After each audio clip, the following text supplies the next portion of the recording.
Hello, everyone, and welcome to day 7. That's a full week of all about that place that you've managed to work your way through. And we're here today thinking about the law and place names. Place names is something I think that we've all got, but they're just so fascinating. There's so much to unpick. You've got, of course, the place name itself, but also places within your place, depending on how large your place is. I don't know. Has anyone got any tips? I'm joined here by Natalie and by Liz Craig, who you'll be familiar with at this point, hopefully.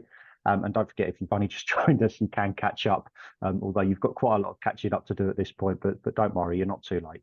Liz, have you got any thoughts about researching place names? Any good place names you've come across or any good tips or tricks? I think one of the good tips, certainly if you're researching an English place, is a tip that I picked up from you, Joe, about the English Place Name Society. So I definitely recommend checking out their website if you're researching an English place. And also, I think it's important when researching any type of history, any aspect of history, to see if you can corroborate sources as well. Quite often, sort of myths and legends spring up about why a place had a certain name. So it's always worth cross-checking. But there might be various reasons that a place has a certain name.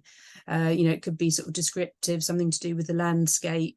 It might be after a particular person who lived there. If you're doing a street study, my street study, there's a possibility that it's named after, an aspect of a book by a famous author. So, there are all sorts of rumours that can abound, but it's worth checking multiple sources to see what you can find and to establish the true name or the true root of the name if you can.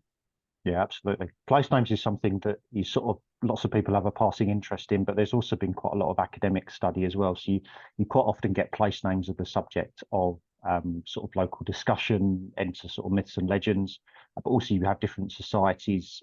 For England, there are versions in Wales and Scotland that I know of, and of course around the world, as well as regional efforts to sort of record place names, think about place names, and yeah, trying to get to the root cause of what it is. And there can be some dispute, and that can be quite interesting. So something as simple as a place name, there's lots to it, which is fun, and it can tell you really about the real early origins of a place as well, very often. What about law then? So that's the other part of what we're looking at today. So we're thinking about different aspects of the law in your place, so things like police stations, courts, that kind of thing. Natalie, have you got any thoughts about people researching the law, any resources or any tips and tricks that you can think of? You know what I'm going to say, don't you?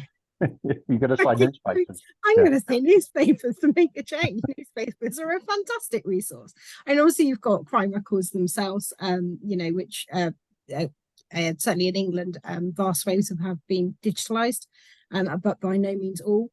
I'm thinking sites like the Old Bailey online as well, if you've got London ancestors, but actually, just delving into your newspaper reports and having a read of newspapers generally, it is a fascinating exercise in itself. And obviously you find all the different sides there as well. You find the arresting officers and witnesses and the people committing crimes as well. So there's lots and lots to find there. In fact, I'll just share my screen actually, because we've made a quick tick list for this task. So the place names that we were talking about, we've left you kind of a big space here so that you can kind of delve in as much as you like and make your notes in here. And then in the crime and punishment section, because this is such a big topic, we've tried to break it down for you into different things that you could try to identify, that you can tick off and make some notes against whilst you're doing it. But yeah, newspapers are my favourite, which will probably come as absolutely no surprise to anyone. How about you, Joe? Yeah, newspapers can be good. There's lots of other sources as well.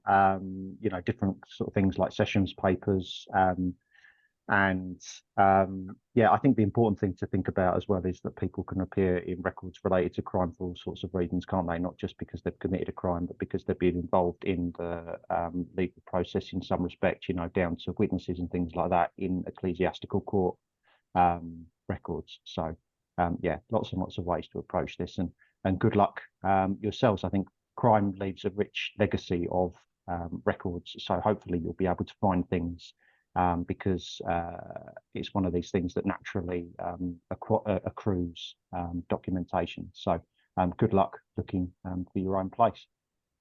Good luck indeed, and we'll see you tomorrow for tomorrow's task.